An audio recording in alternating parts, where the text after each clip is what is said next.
안녕하십니까. 저는 B2B 마케팅, 온라인 바이럴 마케팅, 그리고 비즈니스 모델링을 전문적으로 강의하는 마케팅 전문 강사 김종혁입니다.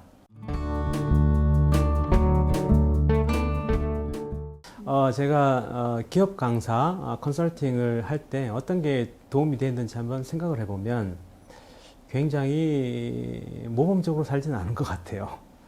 학교 다닐 때 사업을 해서 학점이 개판입니다. 그리고 처음부터 대기업에서 사회생활을 시작한 것도 아니에요. 처음에 들어갔던 데는 굉장한 소기업이고 공장이 막 지하에 있어요. 밤에 가서 같이 제품을 만들기도 했습니다. 제가 제품을 만들고 포장을 해서 또 제가 출장 가가지고 협상도 하고 제가 직접 서류도 만들고 무역 관련된 서류는 대기업에 가면 영업사원들이 안 하죠. 다른 이제 서버 직원들이 하는데 그것도 직접 해서 가서 전시회도 제가 직접 하고.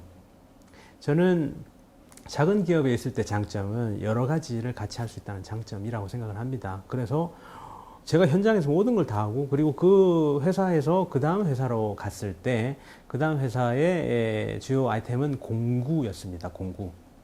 공구하면 어떤 생각 드세요? 공구는 제가 생각했을 때는 제일 어려운 아이템이라는 생각이 들어요. 왜 그러냐면 공구는, 특히 다이아몬드 공구 같은 경우에 어플리케이션이 너무너무 화려합니다. 다양해요. 반도체, 태양광, 그리고 자동차 유리에, 엔진에, 그리고 또 건설에, 공작 기계에 여러 가지 분야로 너무 다양합니다. 그래서 제가 공구회사에 있을 때 컨설턴트들이 와가지고 컨설팅 할 때 그분들이 못하겠다는 이야기가 나올 정도로 굉장히 어려운 분야인데 그걸 다 해봤어요. 그걸. 반도체부터 해서 LCD, 전자회사, 여러 가지 어플리케이션을 다 공부를 해야 됩니다. 다 공부를 해야 되니까 B2B 영업을 할 때는 그분들의 이제 고충의 포인트를 찾아야 되고 빨리빨리 솔루션을 드려야 되니까 관련된 이 백그라운드가 굉장히 넓어져요. 어플리케이션, 엔드 유저, 관련된 장비 회사들, 경쟁사들 계속 듣다 보니까 거기서 굉장히 경험이 누적이 됐고, 그리고 그 다음 회사로 연결이 될 때는 어떤 재밌는 포인트가 있었냐면 밸류 체인을 볼 때 프론트엔드 쪽이 있고 백엔드 쪽이 있습니다. 쉽게 말씀을 드려보면 철광석에서 제철을 해서 자동차 부품을 만들어서 자동차를 만들고 AS하는 쪽인데, 저는 전자와 반도체 쪽에 첫 부분부터 끝 부분까지 거의 다 한 것 같아요. 그 다이아몬드 공구 회사 이후에는 소재를 하는 회사에 갔더니 또 완전히 달라지고 어플리케이션이 달라지고 적용 분야도 달라지고 마지막에 대기업 갔는데 대기업에서는 또 다른 방식으로 일을 하고 있고. 그래서 저는 이제 기업 강사 컨설팅을 시작하는 시작 포인트에서는 경험이 꽤 많았어요. 같은 나이 때 다른 분들하고 생각했을 때. 그 이유는 쭉 한 군데 회사만 다녔으면 점점 폭이 좁아지는데 이직을 하면서 전략적으로 전체 밸류체인을 보는 그 시야가 넓어졌다고 볼 수가 있습니다. 그리고 이제 제가 지금 기업 강사 컨설팅 한 지 9년 차가 되는데 제가 한 강의를 거의 1800회 정도 했더라고요. 수도 없이 많은 고객들을 만났습니다.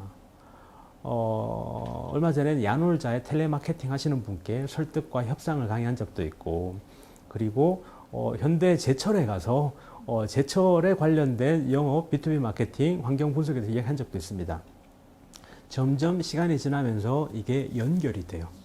연결이 되면서 이 회사의 소재 업체에 가서 이야기를 할 때는 고객사 이야기를 해드릴 수도 있고, 지금 왜 이렇게 환경이 돌아갈까에 대한 이 고리가 점점 맞아 들어가지고, 생각해보면 거의 제가 9년 동안 안 해본 산업 쪽은 없는 것 같습니다. 그리고 기업체도 굉장히 많이 접해봤고, 정부기관, 기업체, 심지어는 대학생, 가정주부들, 선생님들, 교수님들, 변호사, 모든 사람들 다 만나보니까 그런 면들이 축적이 되면 나중엔 자연스럽게 자기 의견과 솔루션들이 나오는 그런 형태로 갈 것 같습니다. 그래서 제가 생각할 때 중요한 포인트는 기본적인 이론, 원리에 대한 학습은 꼭 필요한 것 같아요. 그래서 저는 이제 그 기본적인 이론과 학습은 MBA와 여러 가지 자격증에서 취득을 많이 한 것 같습니다. 첫 번째는 교사 자격증을 따면서 교육에 대한 기본적인 부분들, 베이스를 확보를 하고 컨설팅을 해야 되니까 컨설턴트 자격증, 그리고 경영학이나 마케팅에 대해서 이야기를 해야 되기 때문에 MBA 들어가서 심화 전공으로 마케팅을 하고, 이론적인 토대와 경험이 점점 축적이 되면 나중에는 그게 체화된다고 이야기할까요? 어떤 분이 오시더라도 어떤 이야기를 물어보시면 그냥 툭 나올 정도. 그러면은 이제 점점 좋은 컨설턴트 강사로 발전할 수 있다고 생각이 듭니다.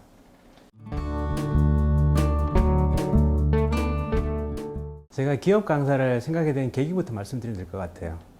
제가 중소기업의 대만 지사장으로 있을 때 한국에 마케팅 교육을 들으라고 요청이 왔습니다. 그래서 비행기를 타고 몇 시간 왔어요. 그래서 이제 하루 종일 교육을 듣는데 저는 굉장히 화가 났습니다. 왜? 나는 B2B 마케팅인데 교육을 고객 만족과 B2C 마케팅을 계속 강의를 하시더라고요. 제가 생각한 게 왜 내가 이 교육을 왜 들어야 되지? 바빠 죽겠는데. 그래서 제가 생각한 게 우리나라는 특징이 B2B 마케팅이나 세일즈의 포션이 70~80%가 넘어가는데 B2B 마케팅을 제대로 교육해주는 기관이나 강사들이 잘 없구나. 이게 니치 마켓이네. 내가 파야 되겠다. 이거는 내가 파야 되겠다. 그때 그 생각이 괜찮았던 것 같아요.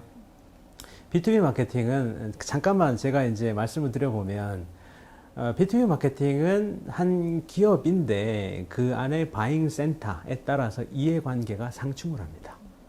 사용자한테는 돈에 대한 이야기 할 필요가 없어요. 그런데 또 사용자에게 디사이더, CEO들이 원하는 걸 이야기를 해주면 예를 들어서 인건비를 절감하기 위해서 이야기하면 싫어하잖아요. 그런데 또 이 이야기를 품질의 이야기하면 그 사람하고 이해관계가 안 맞을 수도 있어요. 그래서 그들의 페인 포인트, 고통의 포인트를 찾아서 솔루션만 연결시켜주면 됩니다. 그렇게 이야기를 드리는데 솔직히 말씀드려보면 대기업에서 교육을 많이 하세요. 수준 높은 교육도 많이 하시고 그분들은 미리 요구사항도 굉장히 디테일하고 어려운 경우가 많습니다. 예를 들면 삼성물산에서 화학 분야 쪽에 강의를 했을 때 그분들은 디테일하게 자기들에게 커스터마이제이션 맞춤으로 교육을 해달라고 이야기를 하셨고, 그래서 저는 이제 그 화학 관련된 쪽 지인들과 다른 분들 인터뷰를 다 진행을 했어요. 인터뷰 진행해서 케이스까지 다 모아서 교육을 해드리고 했었는데, 반면에 중소기업의 현실을 생각해 보면 교육비 환급 과정, 그리고 이제 한 번씩 좀 브로드한 그런 교육들을 많이 원하시는데, 저는 솔직히 중소기업하고 대기업의 교육비 수준도 차이가 많이 날 수가 있어요. 그러면 대기업에서 높은 수준으로 교육했던 교육을 어떨 때는 조금 낮은 교육비에서 똑같이 제공해 드릴 때도 많습니다. 그러면 중소기업, 중견기업에 계신 분들은 굉장히 만족하세요. 그 이유는 뭐냐면은 실제로 자기들이 생각했을 때 이건 제대로 된 교육 자료가 없는 분야다라고 생각하시는 분들이 많아요. 그런데 자기들 경험으로만 생각하고 있던 게 실제로 이론으로 있다. 좋은 케이스가 있다는 게 굉장히 만족을 하십니다. 그럼 저는 또 이제 이 교육을 하면서 그분들의 피드백을 받아보면 예를 들어서 현대자동차의 2차 벤더다. 그러니까 이분들이 어떤 면이 힘든 게 있을지 이제 예상이 되잖아요. 왜 매년 가격은 내려야 되는지, 그리고 아무리 비용 절감을 하더라도 왜 그게 가격에는 또 적용이 안 되는지 그런 부분들을 또 대기업의 과장급 교육을 할 때 이야기를 해드리고 메신저 역할을 하고 있다고 생각이 듭니다. 이분들의 고통을 전달을 해주고 또 이분들이 생각하는 좀 더 미래의 큰 전략 부분을 또 공유해드리고 그리고 또 여기서 교육했던 컨텐츠를 이야기해서 서로가 커뮤니케이션을 할 수 있게 만들어드리는 부분들, 그 부분들 이제 중요한 면이라고 생각하고 이걸 제가 비유를 한번 해볼까요? 좋은 기업 강사는 벌이 돼야 된다고 생각을 합니다. 이쪽에서 꽃가루를 묻혀서 여기서 그 잘 조화되게 수분을 해주고 그러면 좋은 열매가 맺히고 그러면은 전반적으로 우리 경제 규모가 커지고 조화롭게 발전할 수 있는 데 도움이 되지 않을까요? 그게 기업 강사의 가장 큰 역할이고 사명이라고 생각합니다.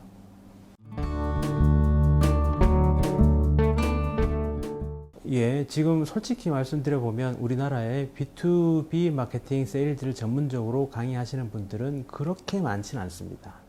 그 이유가 그쪽 분야에 확실하게 여러 경험을 많이 가지신 분이 그리 많지 않고 마찬가지예요. 제가 이런 생각을 해보게 돼요.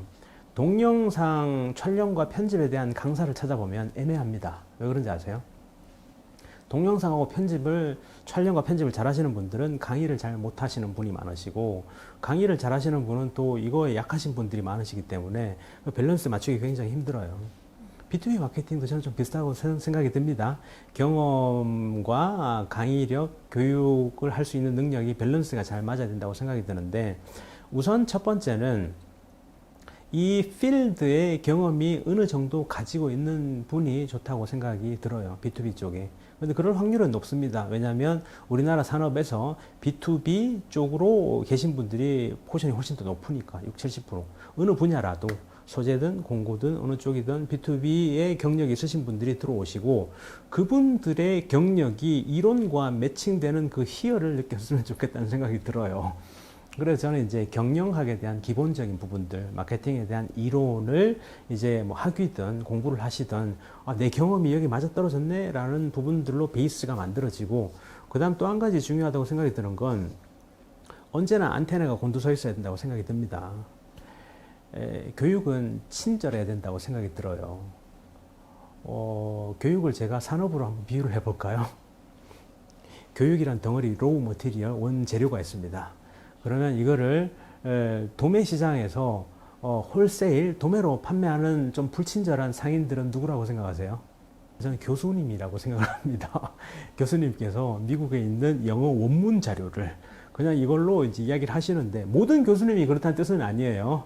일부 교수님들 보면 이제 5년, 10년 전 자료도 그대로 쓰시고, 5년, 10년 전에 도요타가 왜 이렇게 성장을 했느냐, 뭐 그런 자료를 지금 이 상황, 2020년 상황에서 이야기를 하시고, 그러면은 맞지 않죠. 그래서 마케팅, 특히 B2B 마케팅식으로 오시는 분은 자료가 언제나 최신으로 유지가 되어 있어야 됩니다.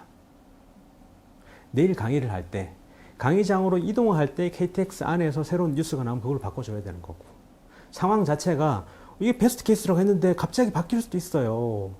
아시아나가 잘 나가서 현대 HDC가 인수하려고 그랬는데 지금 갑자기 포스트 코로나가 터졌습니다.